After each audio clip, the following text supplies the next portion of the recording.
Memoria Sur, un podcast de Diario Sur para hablar y disfrutar de la historia, con Ana Pérez Brián y Curro Fernández Sibaja.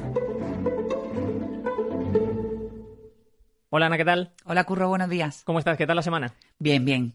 Aburrida ya de todo este tema de las incidencias acumuladas y de los cierres perimetrales y de el cierre de servicios no esenciales, pero bueno, es lo que toca y hay que comportarse y quedarse en casa. Bueno, así parece que cuando estamos grabando esto por lo menos están bajando las cifras. Sí, buena noticia. Cuando estamos grabando esto todavía estamos con el cierre de los servicios no esenciales, pero bueno, parece que se va viendo la luz al final del túnel en este horrible tsunami. Eso espero, de verdad. Hoy vamos a hablar de un lugar emblemático, uno más, de Málaga, y es una de mis plazas favoritas, y que ha cambiado de nombre muchísimas veces, como ahora vamos a ver. Vamos a contar la historia y las curiosidades de la Plaza de la Constitución, que yo creo que a ti te tiene que gustar tanto como a mí. Sí, efectivamente. Es uno de los sitios que además está ligado a otro de nuestros lugares favoritos, yo creo que el que más curro, que es la calle Larios. Sin duda. Y bueno, tiene su propia historia, porque la calle Larios no siempre ha estado ahí, antes estaba la Plaza de la Constitución y bueno, desde el siglo XV se convirtió en el centro neurálgico de la vida urbana, ¿no? Entonces hoy vamos a hablar de ese tema en concreto a través de dos de los lugares que más vida le dieron, que eran la Plaza de Toros, a pesar de que la gente piense que la Malagueta siempre ha estado ahí, las primeras corridas de toros tuvieron el lugar en la Plaza de la Constitución, y de la cárcel de la ciudad, que tiene una historia absolutamente fascinante que vamos a conocer hoy. Eso es, pues no nos vamos a enrollar mucho más, así que ahora sí, vamos a contar un par de curiosidades de las muchas que hay de la Plaza de la Constitución.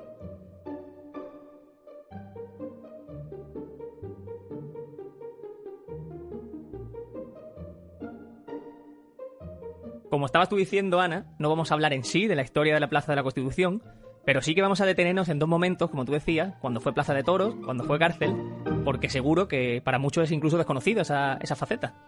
Sí, efectivamente. Voy a hacer un inciso porque me comentaba antes que la Plaza de la Constitución ha tenido muchos nombres a lo largo de la historia, por dejar la nota. Mira, la Plaza de la Constitución se comenzó llamando Plaza Mayor, la Plaza de las Cuatro Calles, Plaza Real, de Isabel II, de la Constitución, del 14 de abril, de José Antonio Primo de Rivera, y luego de nuevo la Plaza de la Constitución.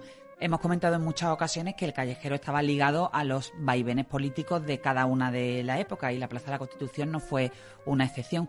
Pero hoy nos vamos a centrar en esa primera historia de cuando se llamaba Plaza Mayor o Plaza de las Cuatro Calles. Y en ambos casos, Curro, los protagonistas absolutos de ese impulso y de ese desarrollo fueron los Reyes Católicos. Los Reyes Católicos, que ya hablamos de ello, su paso por Málaga en el capítulo sobre el palo, si no me equivoco. Sí, efectivamente, que tuvieron que retroceder por el tema de las lagunas y de toda esa parte que estaba anegada por agua, y que incluso supuso que tuvieran que volver sobre sus pasos y retrasar un tiempo la conquista de Málaga.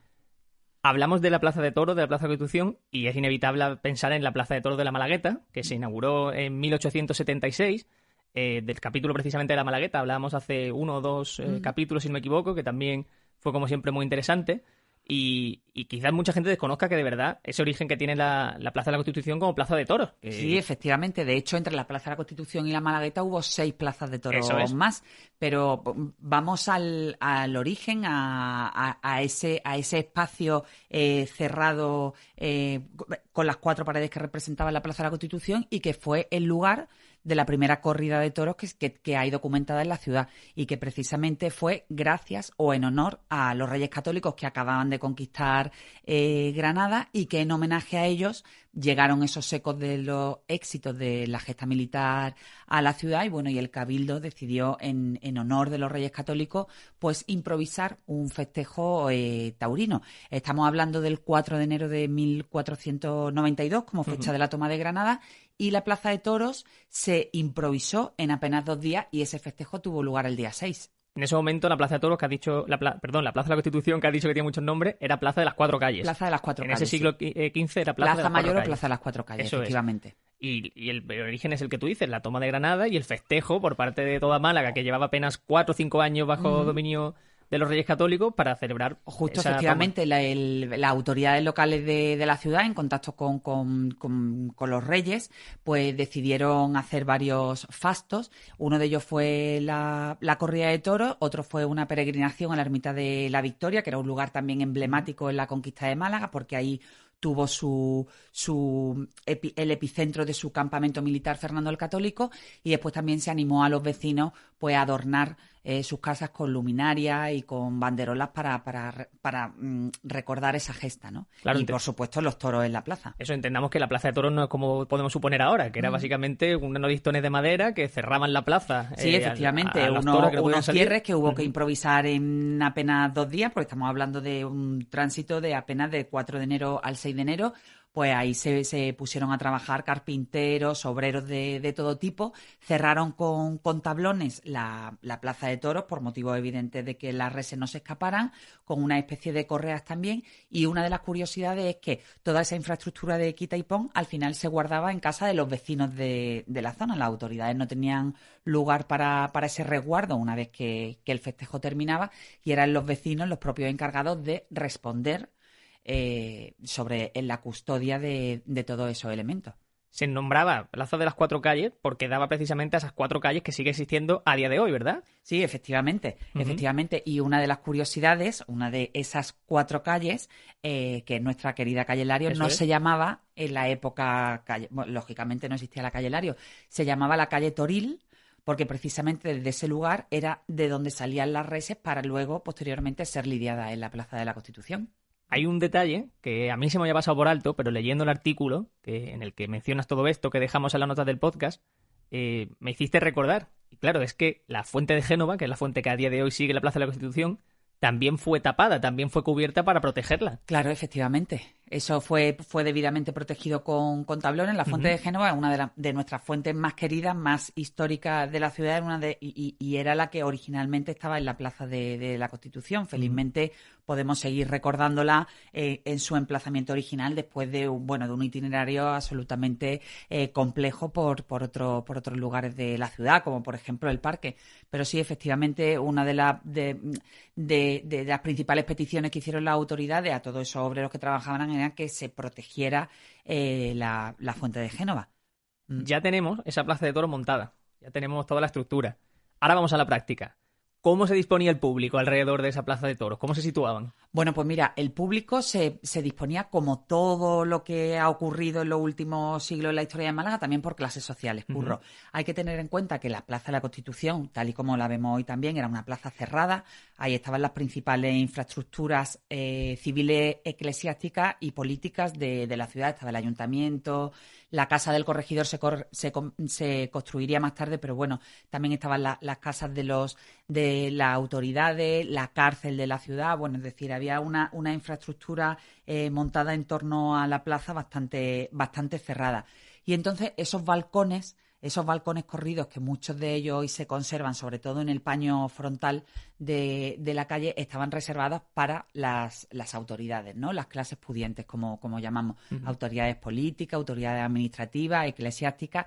Y era curioso cómo también en esa época pues había una pugna, ¿no? Los codazos, como los llamamos así de manera un poco llana, para colocarse en las primeras filas. Y ya después la parte de abajo, efectivamente, pues estaba destinada pues al pueblo, incluso a los presos, que ahora después hablaremos también de la cárcel, que tenían buen comportamiento, y al servicio. Para este capítulo hemos tenido la suerte de volver a hablar con Víctor Heredia, que hablamos con él hace unos capítulos, Ana, que no recuerdo ahora mismo en cuál fue, pero que siempre es un lujo tenerle. Es historiador, profesor de historia en la Universidad de Málaga, y que nos ha contado cómo se disponían esos balcones y qué es lo que queda hoy como testigo de aquella época en la actual Plaza de la Constitución.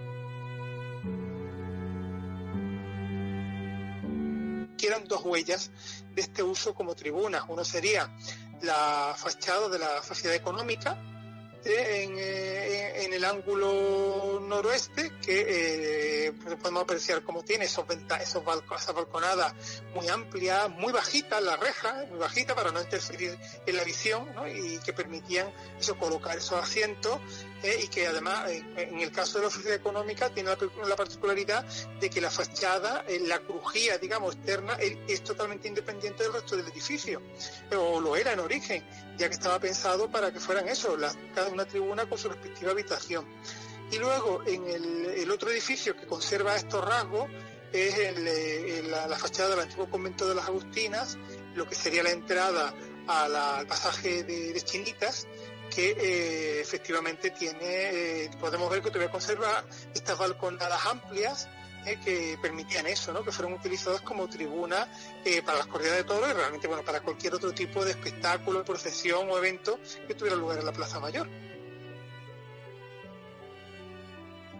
Tenemos que suponer también que los toreros no eran toreros como lo que conocemos a día de hoy, sino que eran nobles, sobre todo valientes, ¿verdad? Que querían pasarlo bien. Al fin y al cabo era un modo de divertimento, porque no era realmente el pueblo llano quien toreaba. Sí, efectivamente, ellos querían demostrar su poder, ¿no? Y su vínculo con la zona, con la parte más alta de las clases sociales a través de ese gesto de saltar al ruedo, de saltar a la plaza y de lidiar a la rese. Efectivamente, como dices, Curro, eran nobles o aristócratas, bueno, que eran así casi salían de manera espontánea para lidiar las reses. Lógicamente, los espectáculos no tienen absolutamente nada que ver con lo que hemos conocido en los últimos años. De hecho, hay crónicas históricas, bueno, que hablan de escenas absolutamente dantescas y sangrientas, porque, bueno, los aristócratas saltaban al ruedo, normalmente a caballo, pero si ellos veían que no eran capaces de terminar con el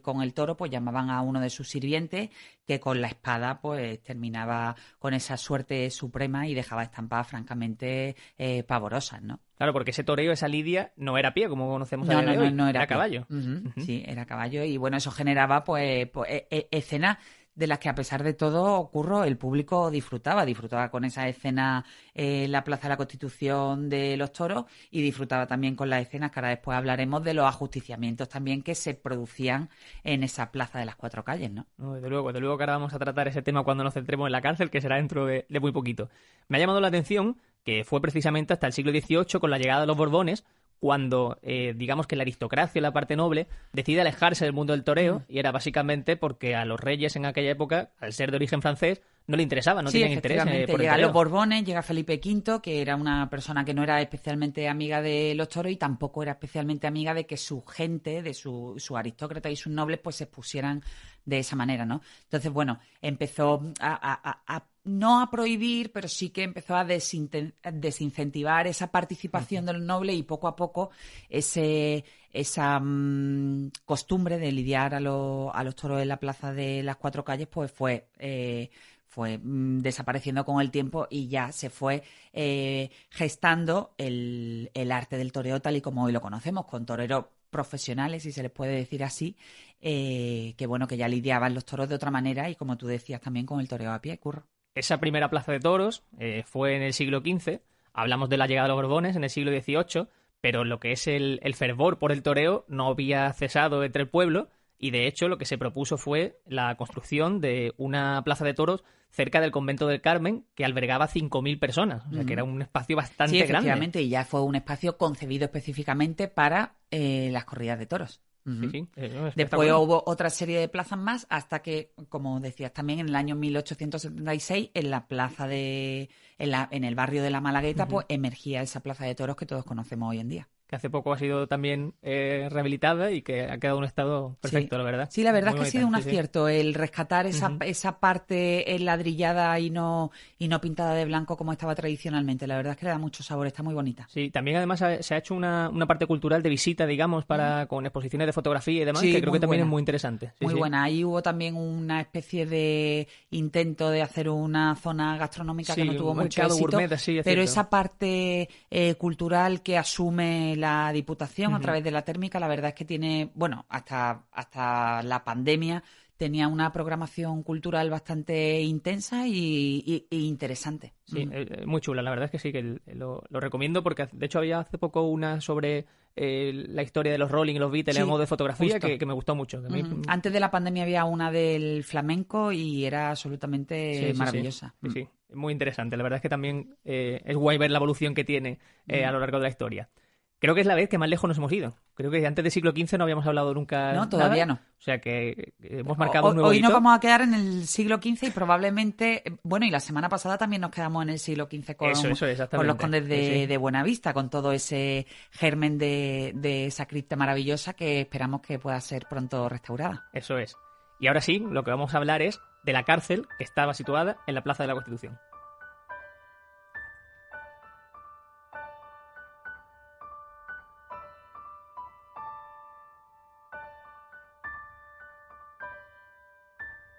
Porque aunque ya lo hemos dicho, en la Plaza de la Constitución acogió también durante muchísimos años la principal cárcel de Málaga, que puede sonar raro porque en el centro de la ciudad estaba la cárcel, que a día de hoy es impensable. Sí, efectivamente. Bueno, eran formas completamente diferentes de estructurar las ciudades. Hablamos que la cárcel estaba en el centro de la urbe, pero es que también, Curro, los cementerios, los enterramientos se hacían en las iglesias que estaban en el centro de las ciudades. Posteriormente ya se terminó con esa tradición y tanto los cementerios como las cárceles, por una cuestión también de salubridad, sobre todo en el caso de los cementerios, se fueron a las afueras de la ciudad. Lo que pasa que, lógicamente, después también con el desarrollo de las propias ciudades, en el caso de Málaga no ha sido una excepción, la nueva ciudad terminó por abrazar tanto a las cárceles, ¿no?, como a los cementerios. Pero efectivamente la primera cárcel que está documentada en Málaga, que se puso en marcha en 1492 y que estuvo allí en la Plaza de las Cuatro Calles hasta 1834, estuvo precisamente allí por orden de los Reyes Católicos. Hablaba justo precisamente eso, que fueron, bueno, no llega a los 4 siglos, pero 300 y pico años en los que... Sí, muchísimo. Exactamente, en los que la cárcel se situó allí. Los presos tenían ese lugar para estar privados de la libertad. Ahora después hablaremos de las condiciones, pero de nuevo los Reyes Católicos son los que impulsan esa necesidad de contar con un espacio para que los presos que iban delinquiendo en la ciudad, o bien que iban cayendo por aquellos rifirrafes militares, tuvieran un lugar. Y entonces la primera idea que tuvieron los Reyes Católicos fue una especie de alquiler que le hicieron a un ciudadano de confianza, que fue Luis de Monterroso. Le alquilaba su propia casa para el control y la custodia de esos presos. Lo que pasa es que esa idea, Curro, fue rápidamente rechazada porque no era práctica. O sea, podemos todos imaginarnos cómo era una ciudad como Málaga en el siglo XV y cuáles eran las condiciones en las que esos presos estaban privados de libertad. En el caso concreto de este hombre, que bueno, supongo que con buena voluntad y también con algo de ánimo de hacer un ingreso extra, pues los tenía en condiciones francamente mejorables, y los presos de hecho se escapaban o bien por los tejados o bien haciendo agujeros por las paredes. Aquello se volvió insostenible y los Reyes Católicos ya sí que se centraron en la necesidad de hacer un proyecto específico para la custodia de los reos de la ciudad de Málaga. Previamente, si no me equivoco, una solución que se intentó dar hasta llegar a esa cárcel es que se quedasen los presos en los baños árabes, ¿verdad?, que estaban en calle Salinas, pero también fue un problema a la hora de... Los baños árabes en realidad estaban en la Plaza de la Constitución, era una infraestructura que había funcionado mientras Málaga estaba bajo el dominio musulmán, que una vez con la conquista de los Reyes Católicos pensaron que sería buena idea. Los baños árabes estaban en la parte, si miramos de frente a la Plaza de la Constitución y dejamos atrás Chinitas, ¿vale?, estaban en el lateral, en el paño de la derecha. Esos eran unos baños árabes que los Reyes Católicos quisieron para hacer la cárcel de Málaga, pero en ese momento estaba en manos de la Iglesia, y entonces hubo un complejo litigio entre el cabildo de la ciudad, las autoridades de la época y la Iglesia por hacerse con la propiedad. Efectivamente, aquel lugar terminó siendo la primera cárcel propiamente dicha de Málaga, pero mientras se resolvía ese litigio del que te hablaba, como tú bien decías, los presos fueron trasladados a calle Salinas. Entiendo. Hablamos también con Maripepa Lara hace un par de capítulos, que ya es absolutamente amiga del podcast, y Maripepa también escribió un libro sobre las cárceles de Málaga, y en ella cuenta que precisamente en esa cárcel de la Plaza Constitución, en la fachada que da a la calle San Telmo, había unos barrotes que permitían a los presos literalmente hablar con toda esa gente que iba pasando frente a ella. Sí, efectivamente, los presos tenían acceso, ¿no?, a través de los barrotes, y hace 5 minutos hablábamos de la Plaza de Toros. Los presos que tenían buen comportamiento se les permitía asomarse a los barrotes y disfrutar de ese tipo de festejos, efectivamente. Podemos suponer que igualmente en esa cárcel, aunque las condiciones habían mejorado respecto a cuando estaban en casas de vecinos, igualmente eran condiciones insalubres y condiciones pésimas para la vida cotidiana. Sí, no tenía nada que ver. De hecho, no existía ese concepto de la dignidad del preso, ¿no?, que hoy afortunadamente se tiene. Los presos incluso tenían que pagar ellos mismos un alquiler, una especie de peaje por estar privados de libertad en la cárcel. Y bueno, las condiciones que había allí eran francamente mejorables. De hecho, en el momento que hemos hablado también muchas veces, Curro, de las epidemias que se generaban en esa zona, que de hecho esa cuestión de la epidemia fue uno de los orígenes que dio vida al proyecto de Calle Lario. La cárcel que había en la Plaza de las Cuatro Calles no fue una excepción, y hay documentado también un traslado de presos en uno de los momentos por una epidemia de peste, que tuvieron que ser trasladados a la cercana Tarazanas, porque bueno, la situación en la cárcel por el hacinamiento y por las condiciones de vida se había vuelto insostenible. Me ha llamado la atención que en el artículo llegas a decir incluso que los presos pagaban por comer, sí, o por comer, digamos, de forma más digna. Sí, decir. Justo, tenían que pagar, creo que era el precio de 2 maravedíes, si querían ir más allá de lo... Bueno, iba a decir el menú, pero era ni siquiera el menú, era una especie de agua hervida con vegetales, que era lo que tenían, y trozos de pan duro.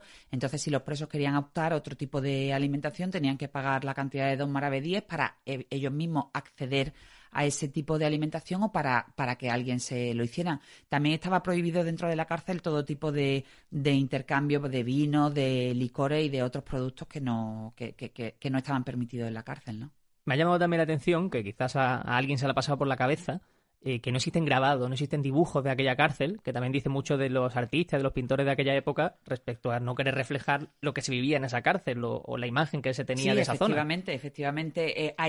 No existen referencias, existen muchas referencias históricas de la cárcel, pero no existe esa referencia gráfica, ¿no? Normalmente los archivos, en el archivo municipal o en el de Díaz Escobar, en el propio archivo de la Universidad de Málaga, del CTI, que es fabuloso, te encuentras grabados de la época, pues donde por ejemplo, sí tienes la referencia de la casa consistorial, ¿no? Del ayuntamiento que ocupaba todo ese paño frontal, pero de la cárcel no. Entonces, bueno, hay que hacer un ejercicio de imaginación para llegar a dibujar esos contornos que tenía la cárcel. Por hacer referencia a todas esas leyendas, todo aquello que ocurrió en la cárcel, vamos a tirar de una historia que fue una de nuestras primeras historias del podcast, Curro, esa historia fascinante de Sancha de Lara. Eso es. Y de la venganza que consiguió hacer en honor y en la memoria de su sobrino, Álvaro Torres de Sandoval, que fue ajusticiado, fue llevado a la horca justo en la Plaza de la Constitución, en la Plaza de las Cuatro Calles. Claro, porque precisamente si estamos hablando de que las condiciones eran horrorosas, puedo imaginar que los castigos también estaban al mismo nivel. Allí el tema del beneficio de la duda para el reo, el indubio pro reo, como se dice hoy, o los juicios justos, hoy se ven con otros ojos, pero eran las costumbres de la época, ¿no? Pues bueno, brillaban por su ausencia. De hecho, en el caso concreto de Álvaro Torres de Sandoval, del sobrino de Sancha de Lara, entre la pelea o el enfrentamiento que tuvo con el regidor aquella noche y su ajusticiamiento, pues nada, pasaron apenas una hora. En una hora se le detuvo, se le hizo el juicio, se le puso la condena y se le ajustició, se le ahorcó al amanecer en la Plaza de las Cuatro Calles. Todo eso desencadenó en la que luego hemos conocido como La venganza de Sancha de Lara, que contamos en el tercer capítulo de este podcast. Efectivamente, la gente lo puede escuchar porque es una venganza absolutamente fascinante. Puede bajar la pantalla, puede ir directamente al enlace al capítulo y escucharlo, porque de verdad que lo hemos dicho muchas veces, es algo de Lorca, de una producción de Netflix, y que es espectacular. Totalmente. La verdad es una historia impresionante. Si te parece, podemos hablar también de ese artículo en el que tú recogías cómo eran los castigos o ejemplos de algunos castigos que se llevaban a cabo, porque hay algunos que la verdad es que te ponen los vellos de punta cuando lo lees. Sí. Uno de ellos, por ejemplo, es el de Amaro Díaz, que no sé si quieres contar esa historia porque es verdaderamente llamativa. Pues sí, hay que decir que los castigos de la época, como hemos contado, se pueden considerar hoy en día excesivos, pero para aquella mentalidad, bueno, era una cosa absolutamente cotidiana. Sí, era ejemplarizante. Amaro Díaz sí fue uno de esos ajusticiamientos, está precisamente recogido en el archivo de Narciso Díaz Escobar. Yo, de hecho, hice una recopilación de los más curiosos. Era un marinero que estaba en un barco que llegó a las costas de Málaga, y por el simple hecho, también era muy común en aquella época, de no ser católico, de no tener abrazada la religión católica, pues fue ajusticiado. Fue ajusticiado nada más llegar a puerto en el mismo barco, y después su cuerpo fue entregado a a la turba, iba a decir, a los ciudadanos que se encargaron de arrastrar ya su cadáver por las calles de la ciudad. De historias como esa hay muchísimas. De hecho, el germen de la Orden de la Caridad no está precisamente en esa necesidad de darle algo de dignidad a los cuerpos, a los cadáveres de los reos que recibían ajusticiamiento o bien en la Plaza de las Cuatro Calles, donde estaba la cárcel, o que bien eran trasladados a la zona de Puerta del Mar, donde estaba la horca. Eso es lo que te iba a decir, que precisamente estábamos hablando de la Plaza de la Constitución actual, la Plaza de las Cuatro Calles por aquel entonces, pero que la horca estaba en Puerta del Mar y que allá había ajusticiamiento de forma relativamente cotidiana. Sí, relativamente cotidiana, y además eran ajusticiamientos públicos de los que los ciudadanos llegaban incluso a disfrutar como un elemento de hacer ver lo que estaba bien y lo que estaba mal, y un elemento ejemplarizante por parte de las autoridades, ¿no? Allí llegaban, se les ahorcaba, en ocasiones se les cortaba la cabeza delante del público y las cabezas eran exhibidas en picas en diferentes puntos de la ciudad, ¿no? En la playa de San Andrés o a la entrada de la ciudad como elemento, como ya te decía, ejemplarizante, ¿no? Un ejemplo de esa actuación de la Hermandad de la Caridad, que quería darle un entierro digno a alguno de esos reos, a alguno de esos presos condenados, es la de Francisco de Sevilla, que es otra historia que también cuentas en ese artículo y que es el interesante. Primer entierro documentado de la Orden de la Caridad, ¿no? Fue un hombre, un reo que fue ajusticiado y que la Orden de la Caridad, con una acuestación popular y con sus propios fondos, pues consiguió darle sepultura en la Iglesia de los Mártires, en la Capilla de las Ánimas, donde se daba sepultura no solo a los reos, sino también a los ciudadanos que iban muriendo. Antes habíamos comentado que los enterramientos en la ciudad en aquella época, durante muchos siglos, se hacían en las propias iglesias, hasta que ya aquella situación se volvió insostenible por el tema que comentábamos también de salubridad, ¿no? Uh-huh. El último ejemplo de ajusticiamiento que vamos a dar es el de 3 piratas que eran de origen holandés, norteamericano y danés, que también fueron ahorcados precisamente. Sí, efectivamente. Fueron trasladados, además está también documentado en ese documento de Narciso Díaz Escobar, que fueron trasladados, uno de ellos en burro, desde la Plaza de las Cuatro Calles a Puerta del Mar. Antes habían tenido en la cárcel un encuentro con un capellán para que abjuraran de la religión propia y abrazaran el catolicismo, y y en esas condiciones fueron ajusticiados. Sus cabezas, y creo recordar incluso que las extremidades, fueron cortadas y fueron repartidas por algunos puntos de la ciudad. Uno de ellos en la playa de San Andrés, donde fueron ajusticiados precisamente Torrijos y su hombre, que es materia de otro podcast que también nos encantó hacer, Curro. Hay un detalle escabrosísimo, pero que es realmente absolutamente cierto, como te decía, respecto a estos 3 piratas, es que las cabezas fueron cortadas y enjauladas y estaban expuestas en distintas zonas de la ciudad, pues eso a modo de ejemplo, a modo de comportamiento correcto. Es que es muy llamativo. De todos modos, son cosas que vemos hoy en día, claro, afortunadamente, como una barbaridad, pero que en aquella época era como funcionaba. Quien quiera saber más sobre este tipo de historias, lo vamos a dejar en las notas del podcast, ese enlace a ese artículo que tú escribiste, que es muy interesante, es tan llamativo como interesante. Sí. En el siglo ya XIX se comenzaría a ver que esa cárcel, por tema de salubridad, no debía situarse allí, que estaban los presos completamente aglomerados, que no eran las condiciones propias para ningún ser humano, y por lo tanto se comenzó a proyectar la cárcel en el barrio de San Rafael, ¿verdad? Sí, efectivamente. En el año 1833 ya el Cabildo dio la orden, ¿no? Ya empezó realmente a pensar en firme en la necesidad del traslado de los presos, y la cárcel de las Cuatro Calles pues estuvo activa hasta 1834. Después todo ese paño se puso en venta y lo compró uno de los personajes. Siempre decimos, Curro, que la historia de Málaga es circular. Claro, es que al final todos los podcasts están vinculados uno a otro. Cuanto más capítulos hacemos, cada vez vamos haciendo más referencias, más capítulos. Tenemos que poner más enlaces y más enlaces. Bueno, pues nuestra historia circular, la persona que efectivamente compró todo ese paño para hacer residencia y que después uno de esos pasajes se ha quedado con su nombre, fue para el gran Manuel Agustín Heredia. Exactamente, sí, que también dejaremos el pasaje Heredia, de hecho sigue existiendo, ahora cerrado por el tema de la pandemia, pero también cerrado durante la noche con unas verjas, y al final ya os digo que siempre entran y salen los personajes más queridos de la historia de Málaga, ¿no? Sí, nos va a seguir pasando eso, que cuanto más capítulos hagamos, seguro. Vamos a tener más conexiones con Seguiremos la historia engordando ese círculo. Eso es, seguro que sí. Y ya para acabar este capítulo, Ana, déjame que metamos un último corte de voz de la conversación telefónica que hemos tenido con Víctor Heredia, en la que nos ha contado algunas cosas muy interesantes sobre ese pasaje de Manuel Agustín Heredia que hoy podemos seguir disfrutando. El solar de la cárcel real va a ser adquirido junto con una capilla adyacente que había por la parte posterior, la capilla de Santa Lucía. Ambos solares van a ser comprados por Manuel Agustín Heredia y va a construir sobre ese solar el pasaje que lleva su nombre, que tiene la particularidad de que es el segundo pasaje comercial de España, que es una tipología totalmente novedosa, de origen europeo, eso de que de hacer una calle destinada a tiendas, una calle privada, pues un elemento urbanístico totalmente novedoso en la época y que incluso pues no solamente a nivel de la ciudad, sino que a escala de toda España. Y bueno, luego va a dar lugar a los pasajes que van a ser relativamente comunes, ¿no?, pues en el resto del centro de la ciudad.